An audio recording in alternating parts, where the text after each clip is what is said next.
All right, welcome everyone. We're Semblance of Sanity. I'm Caleb. I'm Jacob. And we're here for The Promised Neverland, Season 2, Episode 2. We have found some potential friends. Potential.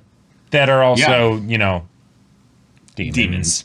So, no big deal. Yeah, that should be interesting. Yeah, I'm very curious as to why they saved them from the hound dogs. Yeah. Of the one overseer, right? Who very surprised that they got away. They got away, but also I'm just more happy that it showed rather quickly that the kids were in immediate danger, right, from this whole thing, because the demons were like, oh no, we're not going to just let this crazy incident go without an extreme response. We've got reclamation agents. Exactly. Mm-hmm. And tracking demons that are basically just dogs. Just go sick 'em, boys. They're still actual, sentient demons. So, lovely. Yeah, lovely. Talk and coordinate. Mm-hmm. Okay, well, that's its whole thing. We got a lot of also structure for the story, where they need to go. Yes. What kind of things they've gleaned from the info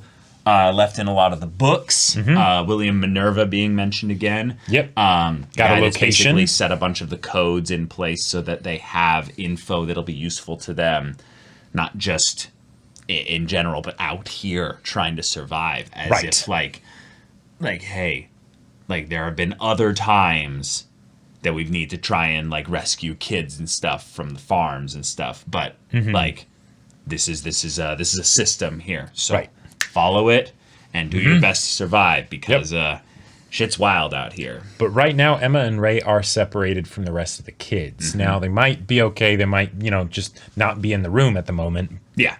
But that is something that does need to be addressed. Yeah. So, y'all, without further ado, let's get into this. All right, everyone, now be sure to go check out the reaction portion of the video in the description below, then come back here for the discussion.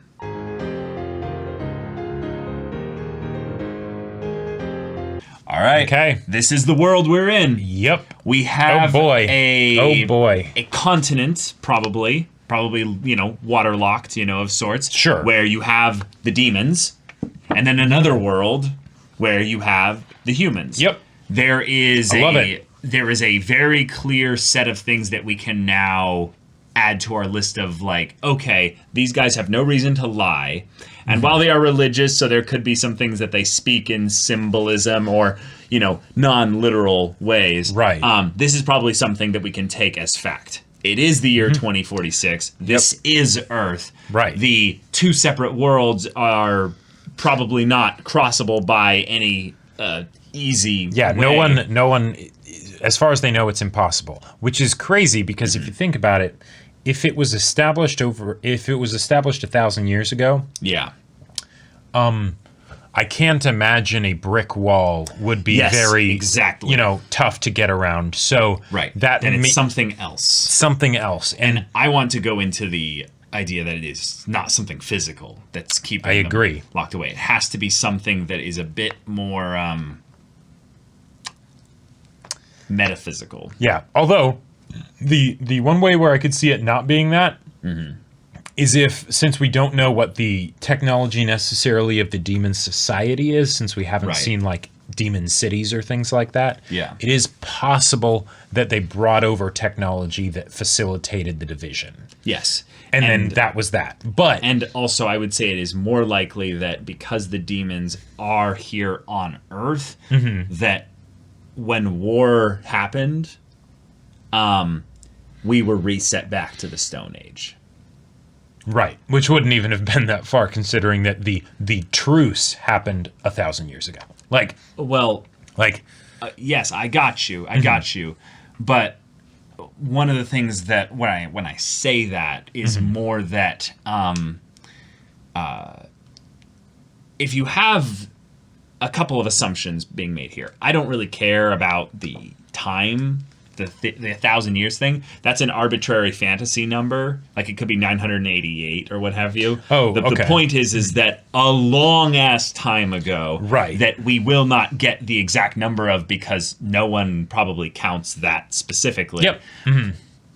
Means that this is an AU Earth entirely. Right, Which exactly. means that what was happening at 1046 doesn't necessarily translate to what was happening in our 1046. Yep, exactly. Because, well, demons existed. It's not like, yeah, as far as we know, it could be something where demons were always a part of this Earth, basically, right? Like that could totally be it, you know, because otherwise, like, would we get into when there was first contact made or whatever? Probably not. It's probably just an aspect of this world, and as such, the entire everything that we would know about humanity and their development and all of that stuff, like technologically, things don't necessarily have to match up, especially if there's an apex predator that was out there, like, and the way that Sonju said that after the wall was formed,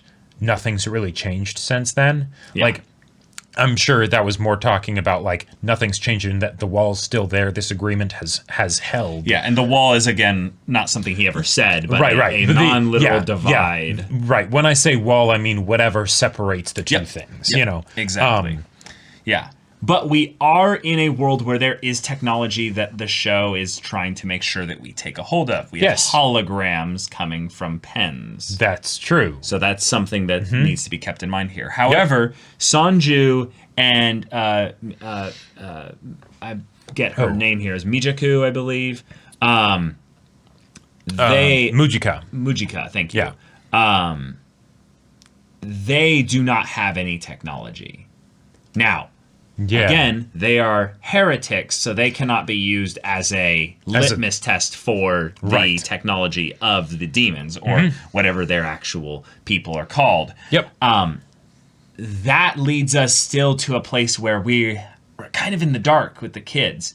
All we know is that the history that they've given us is more or less accurate. Right. And now we know that there is a place out there that is the promised Neverland. It is the hope of all humans over here. And I really appreciate that we get that new direction for the story, for like the, you know, defeat the Fire Lord before the comet arrives kind of a thing, like almost immediately after they escape from the farm. Yeah. Because the idea of meeting up with, you know, William Minerva and all that stuff and uncovering more of that mystery, that's good, but I like that now there's a long-term, this is the final goal of the show.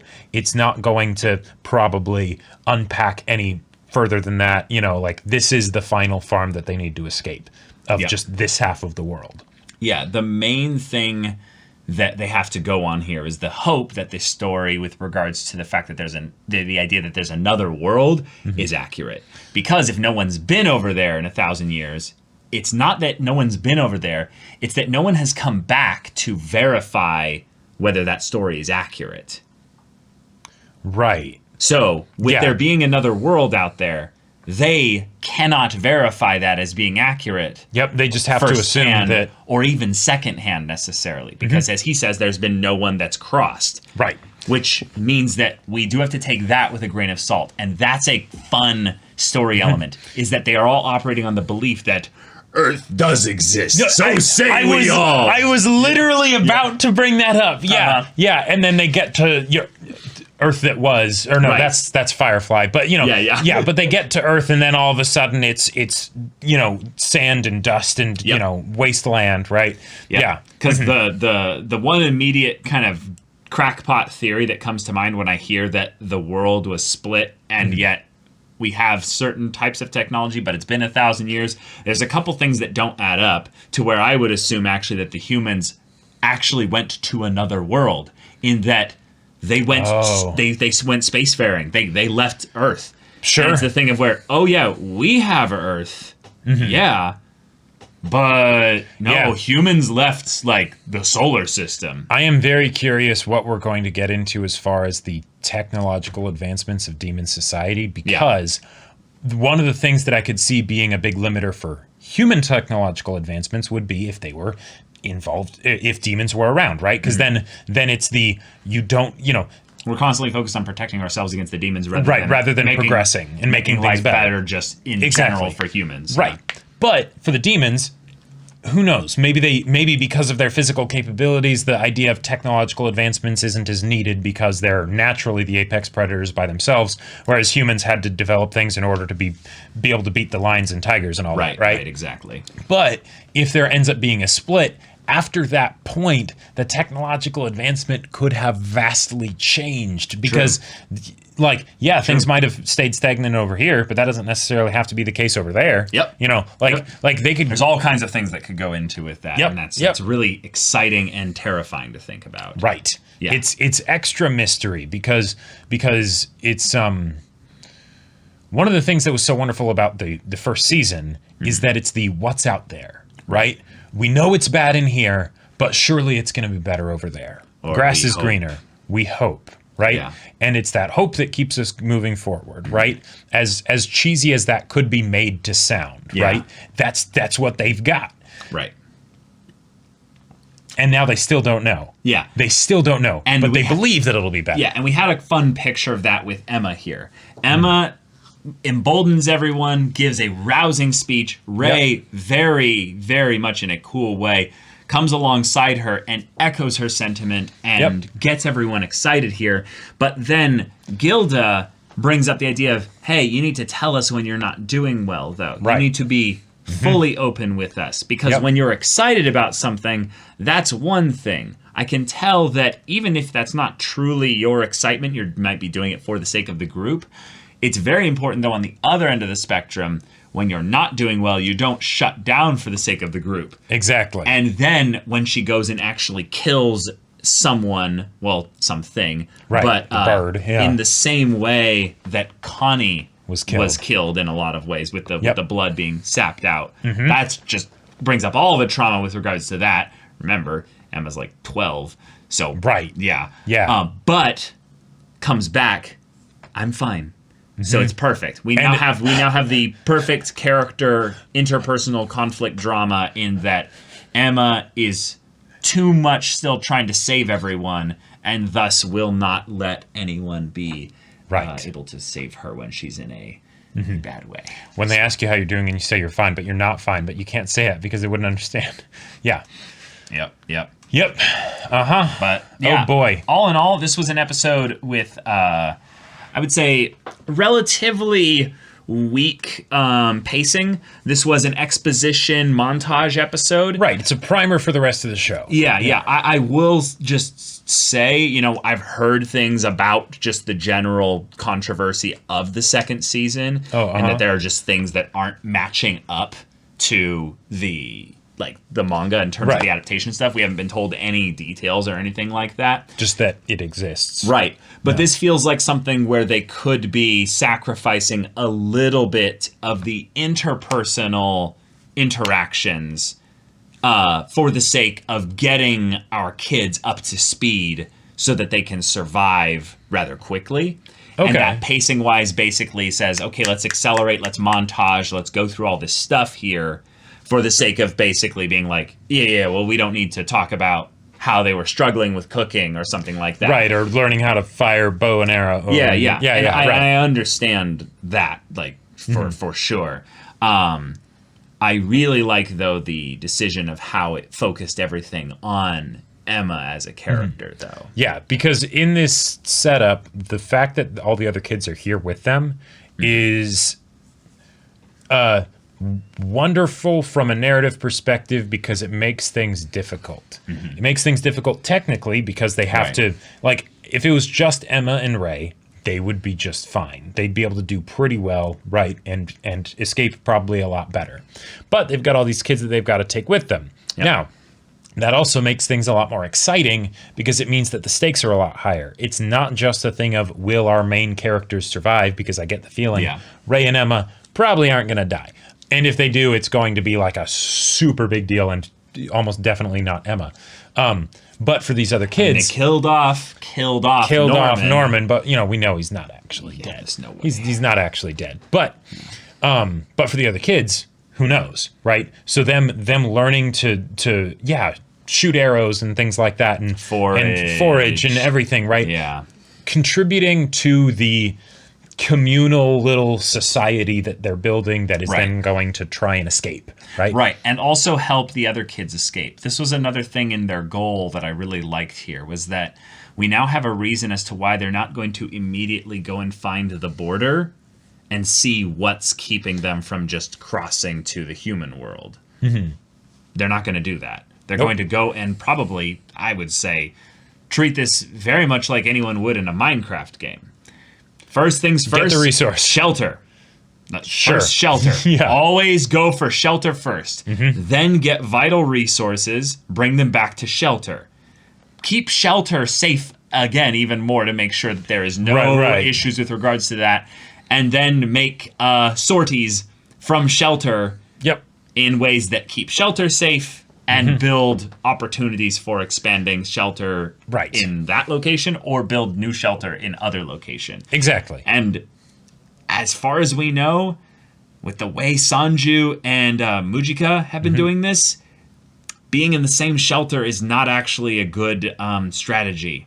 They keep moving. Yeah, they've got that crazy maze tunnel network. Yeah, that helps. Like, but there's no way they can rely on that. Well, and The kids. right. The kids can't rely on that, and the reason that Sanju and Mujika probably have been able to is because they're not important enough to actually have people hunt them down. Exactly. Right? Because it's yeah. like, okay, Yeah, fine. some idiots out there are, Yeah, abstaining from society. Who cares? fine. Yeah, they buggered off somewhere else, and that's what we really They'll care probably about. die off eventually because they won't be able to sustain that lifestyle. Yeah, and Who if they cares? don't, well, Yeah. whatever, right? We Yeah. we don't want to spare the resources to actually try and find them. Yeah, they might now get hunted down because they actively helped Yes. some humans. And that is something some I'm- important humans. Right. And that's In a something way. I'm very excited about to Same. see what will be the reasons by which Sonju and Mujika will end up getting roped into the kids' plight. And maybe have to stay with and maybe them. have to stay with them. Yeah. Because them being here, the kids meeting them, it was kind of the miracle that needed to happen in order for the kids to survive, right? It is. If they Definitely. were out in the wild, they would not have survived. Like without some just extreme like the demons just not trying to get Luck, them back or basically. something, right? Yeah, it just wouldn't have worked, right? Yeah. Now they're actually starting to get equipped, get some of the knowledge and tools that they need in order to Yep. make this journey on their own, but they Totally. are not ready for that yet. Nope. And the fact that Sonju and Mujika care about them enough to actually go with them on the journey and not just Right. sort of give them instructions of do this, this, this. All right, see ya, good luck, Yeah. Like, no, they're actually going with them. But they did say that they will eventually Right. split with them. Exactly. Yeah. And that could be something where then that just eventually happens and then they're on their own again and that could still be great, right? Mm-hmm. Or there could be something where extenuating circumstances crop up and then maybe these two demons also want to leave demon society. Well, they already have. Well, no. Like, okay, cross the barrier, whatever. Like, now maybe, nah. I mean, I think that'll be part of their story arc, is that there's no way in hell they would ever do that. They're the religious ones. Sure. They're like, Yeah, no, that's a good point. that if anything, that's the promise. Like, Yeah. And we've got a pretty good thing going here, Yeah. as long as, we're not drawing attention to ourselves Yeah. by, say, sheltering humans. And they probably have a little bit of a balanced perspective in that they realize that it was both parties' fault that it was forced to come down to Right. this promise. Well, Where yeah, it's and- like, the world was bigger. Right. Now we're here, probably locked in a limited space and stuff where, yeah, we don't want to reignite a war Yep. just for the sake of potentially, saving these kids. Right. And there were nods to the whole thing of how, the demons were hunting humans and that's how it was. But then the humans, of course, retaliate. And then the demons end up hating humans for like a reason all on its own, not just because they think they're tasty. Right. Yeah. Yeah. And then the cycle of violence and, war, Yep. bloodshed, back and forth, escalates. And Right. And I'm very that's curious it. to Do see this. how far that potential subplot ends up going. Because if they do find an actual human society on the other side of the divide and I things. really want them to find a human society here.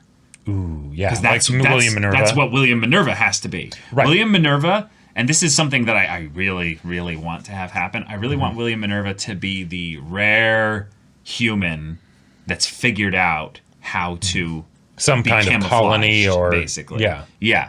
And I would say that the one thing that makes the most sense is that he's aligned with some demons.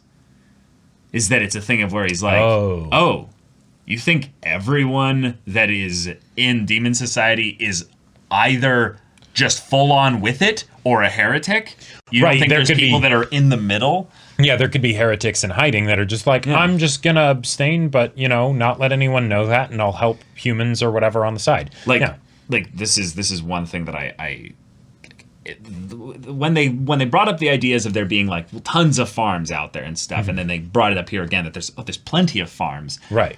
It reminded me a little bit of the Matrix, with humans being farmed and stuff. Yep. But one of the things it also reminded me of is some other stories where when the humans end up getting into a situation where they're like, I'm okay with being farmed. That then there's this weird kind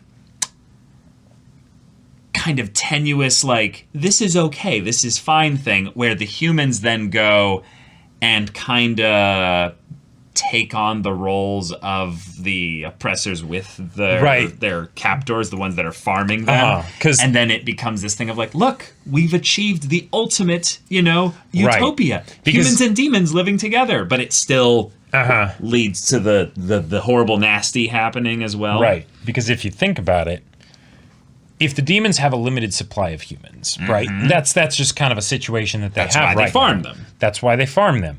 That's why they have probably, bombs and everything. And, right. Yeah. But if you wanted to be really forward-thinking, you would actually want to not take out your retirement fund just yet.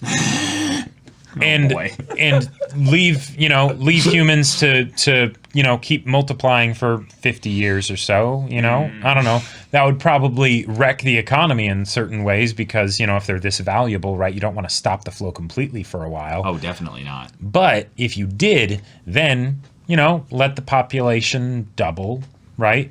Well, and then get a non-farm colony that is just sitting in accruing interest. Right. So the way you think about this in the demons terms, Jacob, is that you invest all your money into R&D with regards to making the humans okay with this. Right. And that's what Isabella was. Yes. And she seems to be perfectly fine with this, right? That was the whole thing that made us so disturbed by her, was that she's a human doing this to her own kind. But at the end, we found out that she was not okay with this. That is not just her children out there, but one of them is her biological child. Yep. She is not okay with this. She sent them off with a go. Like, like, please. Yep. So the demons have not perfectly solved the turn humans against their own kind of thing for that many of them. But they have done it for enough to where they've probably got a handle on any potential like uprisings. Because I could definitely see there being a thing where you have a farm leader like Isabella that kind of goes, okay, we're going to be drawing lots. Oh, God. One of you is going to die every little bit of time, but the rest of us, we're going to make this work. And basically it ends up being a thing of where they know, and that they're giving one up for the sake of the many, and then that person goes off crying but realizing that, like, I'm doing this for you. Oh, God. I'm doing this for you so that all of you can live as long as possible. And then they like start hiding kids off, or maybe like trying to do sneaky things when inspections come along. It can get really sneaky like that, especially if this has been happening over the course of 1,000 years. So that's the kind of human societies we could have. Sure. Well, and I just want to point out that this situation could get a lot worse for the humans. Way worse. For humans that are in the farms? Or like humans in demon society. Okay, gotcha. Just because there's like the grandma that was, talking to Isabella and stuff. Well, yes, but even aside from that, because the humans are still being kept in farms, the worst case situation would be where you're in a farm and you never realize it because there is no wall. Oh, right. Like, now, most of the time, the humans in the farms don't actually realize it, right? Yeah. But if if the demons were able to do something that was a lot more insidious, where, you know, that whole usual suspects line, you know, the greatest lie that the devil ever told was that he didn't exist, right? If they managed to do that, that would be truly terrifying. Yeah, and I would see a lot of humans actually opting in for that. Oh, sure, because then, well, we're not going in the farm. What, you're saying that all we have to do is just keep propagating the human race within this colony that is your long-term investment account, you know, your long-term food bank? Oh, that's great. Yeah, so maybe it'll be like my great-great-great-grandchildren that'll have to deal with that, but me and my kids and my grandkids?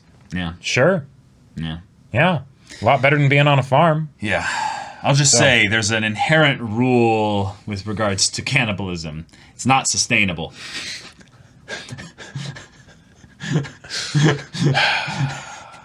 It's dark as fuck, but that's why you eat other things.